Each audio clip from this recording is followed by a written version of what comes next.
Hello students, welcome back to the English class. Today we are going to discuss about our poem that is No Men Are Foreign. And student, we have already done line by line summary of this poem in our previous video. ठीक है, if आपने अभी तक वो video नहीं देखी हो तो आप पहले वो वीडियो देख लेना.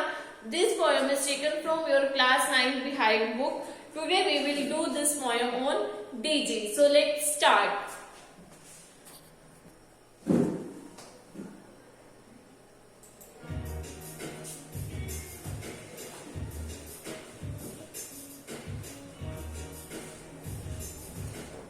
You would have seen the lifestyle of people from different countries either firsthand or on TV. You would have observed how they differ from your own. What are some noticeable differences between people of different regions? हाँ, अब वो कह रहे हैं आपने TV में देखा होगा, डिफरेंट कंट्रीज के लोगों को देखा होगा, आपने उनमें कुछ तो नोटिस किया होगा कि वो हम लोगों से कैसे डिफरेंस है, मतलब उनमें क्या डिफरेंट है हम लोगों से. What are the some noticeable differences? वो noticeable differences जो आप लोगों ने नोटिस करे हैं वो क्या है between people of different regions. different regions के बीच में जो आपने डिफरेंस नोटिस करे हैं अपने के कंपैरिजन में, वो कौन कौन से डिफरेंसेस है? Anyone tell? किसी को पता है आपने क्या नोटिस करा है? देखा होगा ना टीवी में डिफरेंट कंट्रीज के लोगों को, डिफरेंट रीजन्स के लोगों को, डिफरेंट स्टेट्स के लोगों को. तो हमारे में और उनमें कभी आपने कुछ नोटिस किया क्या डिफरेंस है? Very good. फूड, खाना, ड्रेसिंग सेंस हो गई, ऑक्यूपेशन हो गया, ठीक है, लैंग्वेज होगी, ये सब क्या है? ये सब डिफरेंसेस हैं जो हमें दूसरे लोगों में देखने को मिलते हैं जो डिफरेंट रीजन के होते हैं.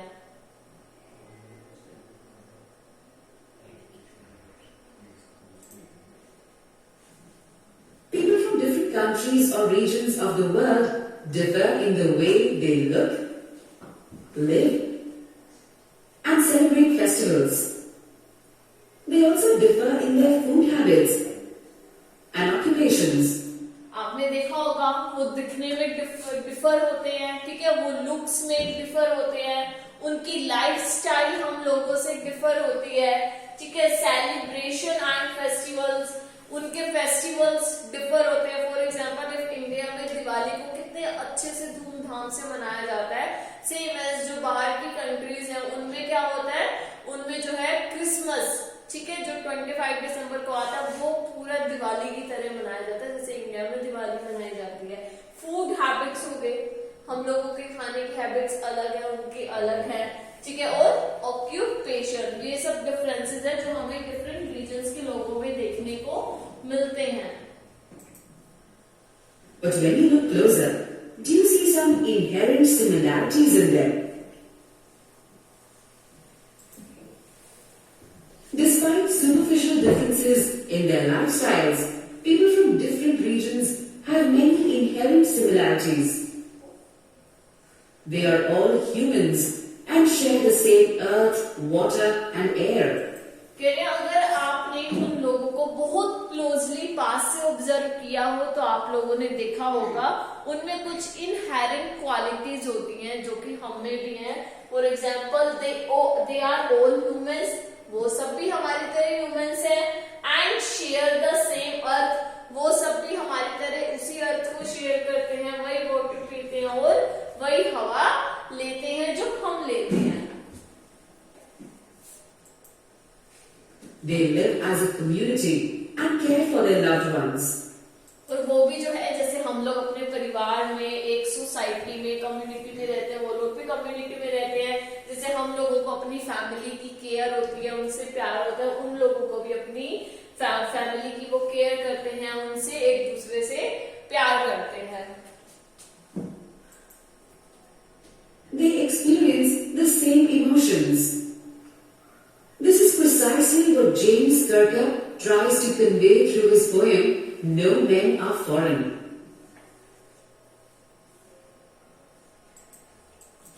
Later in the poem, Kirkup conveys that people talks about how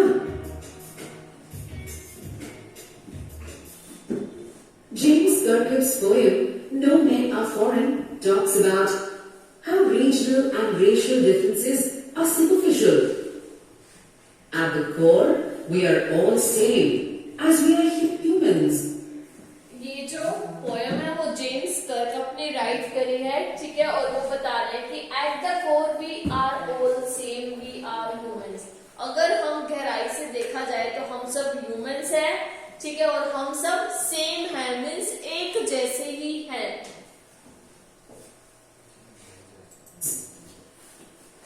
Born in England on 23rd April 1918, James Kirkup was a prolific English writer, poet, and traveller. His first poetry collection, The Drowned Sailor, was published in 1947. He became a Fellow of the Royal Society of Literature in 1962. He was a strong opponent of the Second World War. He settled down in Japan, where he spent 30 years working as a lecturer of English literature at various universities. ये James किरकप के बारे में बताया गया कि उनका birth जो है वो 23 अप्रैल 1918 में हुआ था और वो अभी कुछ ही इयर्स पहले डाइड हुए हैं 2009 में। प्रोलिफिक इंग्लिश राइटर हैं, पोएट हैं, ट्रैवलर हैं, ठीक है, और उनकी जो है फर्स्ट पोएट्री कलेक्शन, लाइक उन्होंने इतनी सारी पोएट्री लिखी, उन सबका कलेक्शन जो है, क्या नाम था उसका, द ड्राउन्ड सेलर, 1947 में पब्लिश हुई। Become a fellow of Royal Society of Literature in 1962। 1962 में रॉयल सोसाइटी ऑफ लिटरेचर के फेलो हो गए, मतलब उन्होंने उस चीज को अपनाया। Strong opponent of World War second, settle in Japan for 30 years, working as a lecturer of English literature at various universities. वो जो है जापान में 30 years तक सेटल रहे, 30 साल तक जापान में रहे हैं एज अ लेक्चरर बनके। किसके लेक्चरर थे वो?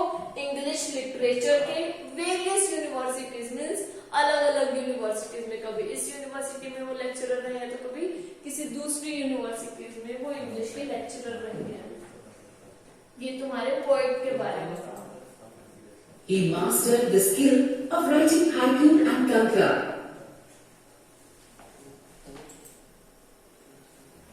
James Kirkup's No Men Are Foreign is an appeal for universal brotherhood and peace. Set against the World War II, the poem is written from a soldier's perspective. The soldier tells his fellow soldiers that no men, not even soldiers from other countries, are foreign or strange.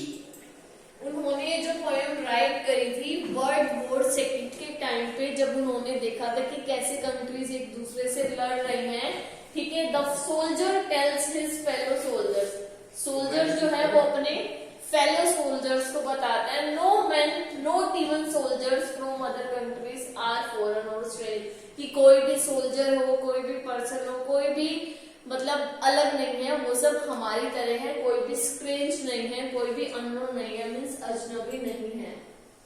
Irrespective of their race, country or region, everybody is the same and shares the earth, sun, water and air. वो कह रहे कोई सी भी country का हो, वो सब जो है सेम सन, वाटर, एयर लेते हैं, ठीक है, सेम अर्थ को शेयर करते हैं, सेम सन की रेस लेते हैं और वाटर लेते हैं।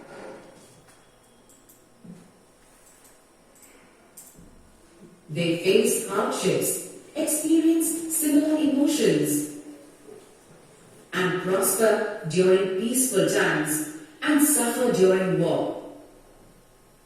Through the narrator in the poem, Kirkup conveys that people shouldn't fight against each other, as they will only end up fighting and betraying their own kind and defiling the earth. वो क्या कह रहे हैं, जो James किरकप है वो basically इस poem में ये बताना चाहते हैं कि हमें जो है ब्रदरहुड फैलाना चाहिए, ठीक है, एक दूसरे से फाइट नहीं करनी चाहिए, बिकॉज हम सब ह्यूमन बीइंग्स हैं, हम सब एक जैसी एयर, वाटर, अर्थ को शेयर करते हैं, तो हमें बेसिकली ब्रदरहुड का जो भाईचारा होता है वॉर नहीं फैलाना चाहिए, भाईचारा यानी कि प्यार बढ़ाना चाहिए। Bye fighting each other people betray their own kind and defile the earth. अगर हम एक दूसरे से फाइटिंग करते हैं तो हम क्या करते हैं, डिफाइल मीन्स पोल्यूट, हम अर्थ को पोल्यूट कर रहे हैं, एंड बिट्रे देयर ओन मतलब अपने जैसे होता है ना अपने पैर पे कुल्हाड़ी मारना, वो काम कर रहे हैं हम अगर हम फाइटिंग करते हैं एक दूसरे के साथ। War in turn will not only pollute the atmosphere, but will also kill innocence and purity from the world. War से क्या होता है, हम अपने एटमॉस्फेयर को पोल्यूट करते हैं, जो बेचारे उस वॉर में क्या होता है, कुछ ऐसे इनोसेंस लोग भी होते हैं जो बेचारे मर जाते हैं, और हम क्या करते हैं, वर्ल्ड की प्योरिटी को भी मारते जा रहे हैं।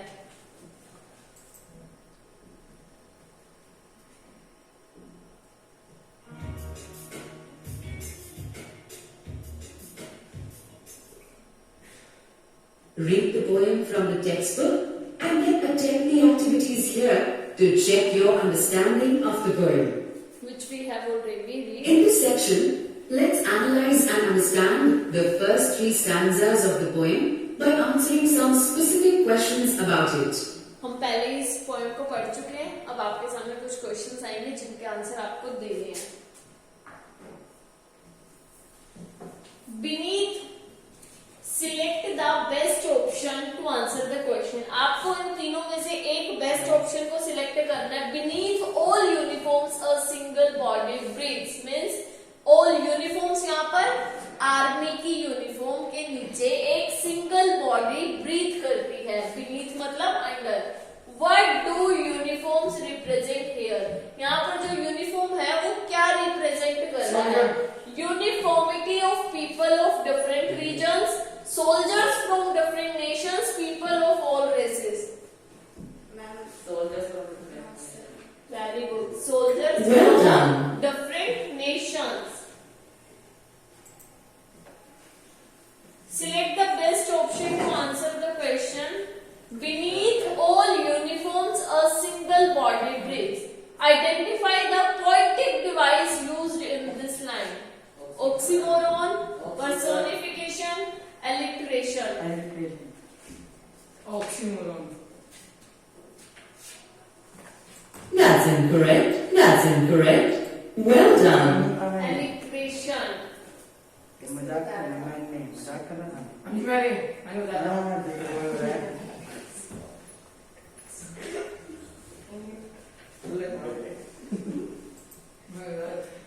Select the best option to answer the question. The land our brothers woke upon is earth like this, in which we all shall lie. Means वो इस लैंड पर हम सब एक ब्रदर्स ही हैं, एक ही जैसे अर्थ पर वॉक करते हैं, जिस अर्थ पे हम वॉक करते हैं दूसरे लोग भी इसी अर्थ पे वॉक करते हैं। इन विच वी ऑल शेल लाई, और एक दिन हमने इसी में ही मिल जाना है, इसी अर्थ में ही मिट्टी में ही मिल जाना है। What do these lines imply? People from across the world share the same earth and will be laid to rest in it. ठीक है, पीपल जो है पूरी कंट्री के अक्रॉस द वर्ल्ड एक अर्थ को शेयर करते हैं और वो इसी में ही लाई डाउन हो जाएंगे।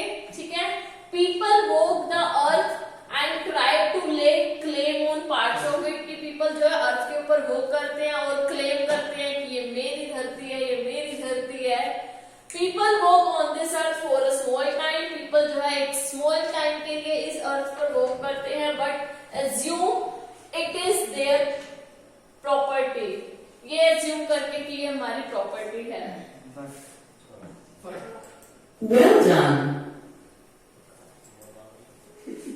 Select the best option to answer the question. Are fed by peaceful harvest by war's long winter start. कि जैसे हमारे यहाँ पे हार्वेस्ट होती है ऐसे ही दूसरे कंट्रीज वगैरह में भी वैसे ही हार्वेस्ट होती है। ठीक है, और हम सब वही ईट करते हैं, और जब वॉर होते हैं, लड़ाइयां होती हैं, तब लोग कई विंटर्स के कई दिनों तक हम सबको भूखा भी रहना पड़ता है। आर्मीज के लोग ऑब्वियसली भूखे भी रहते हैं, चाहे वो हमारी कंट्री के हो चाहे वो दूसरी कंट्री के हो। वॉर के टाइम पे तो कई बार ऐसी सिचुएशन भी आती है कि उन्हें कई दिनों तक भूखा रहना पड़ता है। What do these lines imply? Some people are prosperous during peaceful times, while some prosper during war. People across the world prosper during peaceful time and suffer during war. People enjoy peaceful time as much as they prosper during war. People across the world prosper during peaceful times and suffer during war. Maybe some people are prosperous during peaceful time while some prosper during war. Well done. Select the best option to answer the question. What according to the narrator in the poem, इस poem में narrator के according means जो poem narrate कर रहा है, is the similarity between the hands of his men and those of men belonging to other countries. कि क्या similarity है हमारे hands में और दूसरी countries के लोगों के hands? They are the same and are indicative of hardships and hard work. कि वो सब same हैं, same hard work करते हैं. They are the same and have been designed to do similar kind of work. कि वो सब same हैं और सबको जो है एक ही तरह के काम करने के लिए डिजाइन किया गया है. They are the same as they belong to powerless. वो same है क्योंकि हम सब powerless belong करते हैं. And hard working of people. Well done.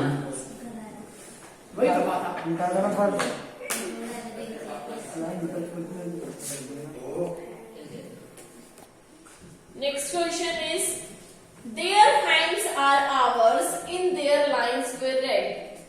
Identify the figure of speech in this line. Repetition, metaphor, oxymoron. Their hands are ours and in their lines we read. That's incorrect. Well done. Repetition, yes, their hands are ours and in their lines we read.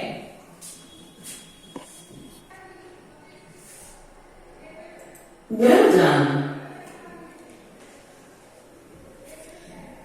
तो student that's it for today's video. I hope आप सबको ये जो chapter है अच्छे से समझ में आया होगा. ये जो पोयम है no men are foreign, clear? तो student we will meet again in our next video. Till then bye, take care.